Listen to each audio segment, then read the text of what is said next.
적분이 등장하는 AP 캘큘러스 문제의 네 번째 시간입니다.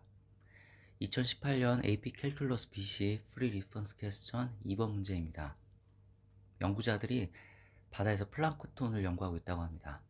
플랑크톤의 단위 부피당 밀도가 함수 P로 설명될 수 있습니다. 이때 함수 P는 깊이가 0에서부터 30까지일 때 적용되는 함수고, 깊이가 30 이상일 때는 함수 F가 플랑크톤의 밀도를 설명합니다. P'25를 구하고 P'25의 뜻을 이야기하는 게 문제 A입니다. 지오지브라를 활용해 P'25를 구하면 마이너스 1.1791입니다. 즉 깊이가 25일 때 플랑크톤의 밀도는 깊이에 따라 마이너스 1.179씩 변한다고 이야기할 수 있습니다. 문제 B는 단면적이 3제곱미터인 영역에 깊이가 0에서부터 30까지에서의 플랑크톤의 총수를 구하는 게 문제입니다. 함수 P는 깊이에 따라 단위 부피당 플랑크톤의 수를 이야기하고 있고, 문제 B에서는 단면적의 넓이가 3제곱미터인 영역을 계산하라고 했으므로 문제 B를 계산하기 위해서는 요 값에 3을 곱해서 계산하면 됩니다. 이걸 지오지브라를 활용해 계산하면 167.4149임을 알 수 있습니다.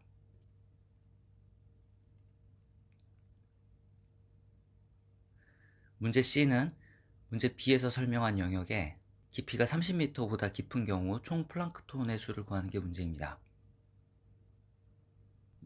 0에서부터 30보다 더 깊은 깊이까지 플랑크톤의 밀도를 설명하는 함수 g가 있다면 문제 C의 정답은 다음을 계산하면 구할 수 있습니다.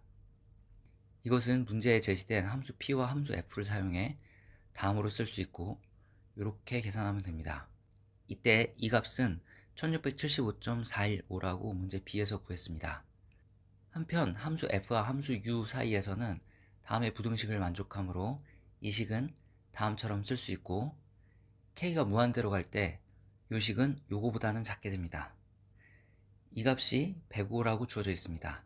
따라서 이 값은 1990.415가 되고, 이것은 2000보다 작게 됩니다. 즉 바닷물 속에 있는 플랑크톤의 총수는 2000보다는 작게 됩니다.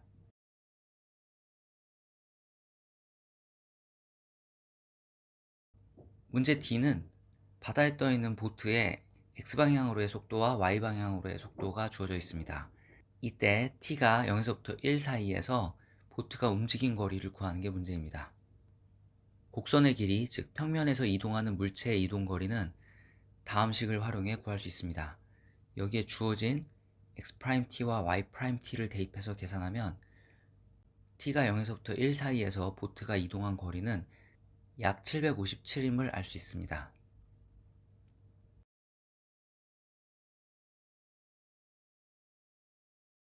다음은 2017년 AP 캘큘러스 BC 프리 리스폰스 퀘스천 2번 문제입니다. 극좌표 관련한 문제입니다. 이 곡선이 함수 g로 설명되는 곡선이고, 이 곡선은 함수 f로 설명되는 곡선입니다. 문제 A는 영역 R의 넓이를 구하는 게 문제입니다. 극좌표계에서 넓이를 구하는 방법을 먼저 이야기해 보겠습니다. 반지름이 R인 원이 있습니다. 이 원의 넓이는 파이 R제곱입니다. 이 파이 R제곱을 다른 방법으로 구해 보겠습니다. 중심각의 크기가 D세타인 작은 부채꼴이 있습니다. 이 부채꼴의 넓이는 2분의 1 R제곱 D세타이고, 이거를 쭉 더해서 원의 넓이를 구하게 됩니다. 따라서 문제 A에서 구하라고 하는 영역 R의 넓이는 이 부채꼴의 넓이를 쭉 더해서 구하면 되겠습니다. 이 부채꼴의 중심각은 D세타고 반지름은 F세타이므로 부채꼴의 넓이는 2분의 1 F세타의 제곱 D세타가 되고, 곡선은 세타가 0일 때부터 2분의 파일 때까지 그려지므로 0에서부터 2분의 파일 때까지 쭉 더하면 되겠습니다. 이걸 계산하면 영역 R의 넓이는 0.6484입니다.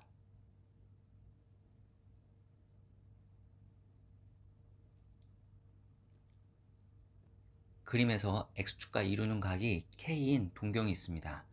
이 동경이 영역 S의 넓이를 2등분한다고 합니다. 이때 K를 구할 수 있는 식을 쓰는 게 문제 B입니다. 파란 부분의 넓이는 요 부채꼴의 넓이에서 요 부채꼴의 넓이를 뺀 것을 각이 0에서부터 K까지 변할 때 더하면 구해집니다. 따라서 2분의 1 S는 큰 부채꼴의 넓이에서 작은 부채꼴의 넓이를 뺀 것을 0에서부터 K까지 더해서 구할 수 있습니다. 요거는 이렇게 정리할 수 있고, 여기서 우리는 영역 S의 넓이를 구할 수 있습니다. 한편 영역 S의 넓이는 다음 식으로 구할 수 있으므로 K에 대한 다음 관계식을 쓸 수 있습니다. 여기서 K 값을 찾을 수 있습니다.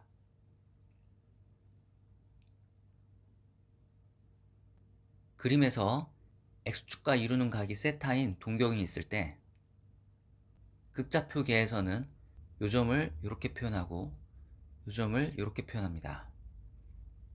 이거는 이 길이가 G세타이고 요 길이가 F세타임을 의미합니다. 따라서 두 점 사이의 거리는 G세타-F세타가 됩니다. 문제 C에서는 이 G세타-F세타를 W세타라고 두자고 했습니다. 세타가 0에서부터 2분의 파이까지 변할 때 이 W세타의 값의 평균을 구하는 게 문제입니다. 평균은 값들을 모두 더하고 이걸 요 값으로 나누면 구해집니다. 이걸 계산하면 다음을 얻을 수 있습니다. 문제 D는 W세타가 문제 C에서 구한 WA 값, 요 값이 되는 세타를 찾으라는 것인데, 이것도 지오지브라를 활용해 계산하면 세타가 0.5178임을 알 수 있습니다. 한편 W' 0.5178을 계산하면 음수이므로 세타가 0.5178일 때는 W 세타가 감소한다고 이야기할 수 있습니다.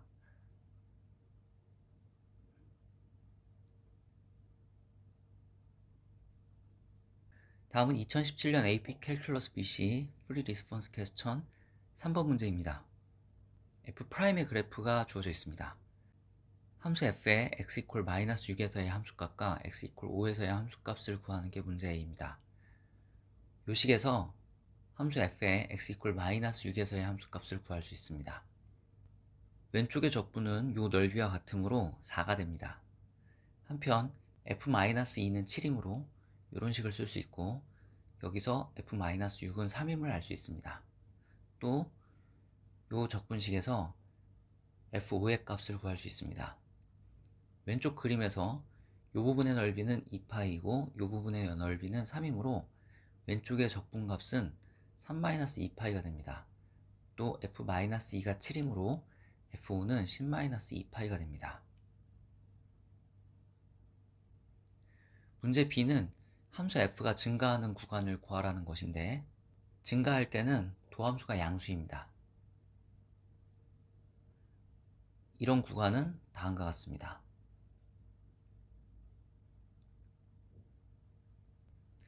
문제 C는 마이너스 6에서 5 사이에서 함수 f의 최소값을 구하는 게 문제입니다. 최대 최소는 그래프 개형을 통해 알 수 있고, 그래프 개형은 증간표를 통해 알 수 있습니다. 그래서 증간표를 그립니다. 증간표를 그릴 때 기준이 되는 x는 도함수가 0 되는 점입니다. 따라서 x가 처음 시작 마이너스 6, 마이너스 2, 2, 5를 쓰고, f'x는 x가 마이너스 2, 2, 5일 때 0이 됩니다. x가 마이너스 6과 마이너스 2 사이에서는 f'x가 양수이고, 마이너스 2와 2 사이에서는 f'x가 음수입니다. 2와 5 사이에서는 f'x가 양수입니다. 따라서 fx는 증가하다가 감소하고 증가하는 이런 그래프 개형을 갖습니다. 그림에서 보면 함수 f의 최소값은 f-6 또는 f2 중에 나옴을 알 수 있습니다. f-6은 3이라고 앞서 구했고, f2는 다음 식을 통해 알 수 있습니다. 왼쪽 적분값이 마이너스 2파이고 f-2가 7이므로 다음의 식을 쓸 수 있고, 여기서 f2는 7-2파이입니다.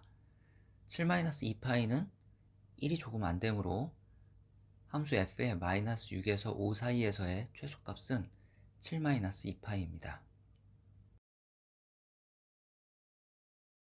문제 D는 f2'-5와 f2'3이 존재하는지, 그리고 존재한다면 그 값은 얼마인지 구하라는 게 문제 D입니다. F'의 그래프를 보면 F2'-5는 마이너스 2분의 1임을 알 수 있습니다. F2'의 함수값은 F'의 그래프의 접선의 기울기입니다. 한편 F2'3은 존재하지 않는데 F'3에서 좌미분계수와 우미분계수가 같지 않기 때문입니다. 그래프에서는 F'의 그래프가 x = 3일 때 뾰족점을 갖습니다.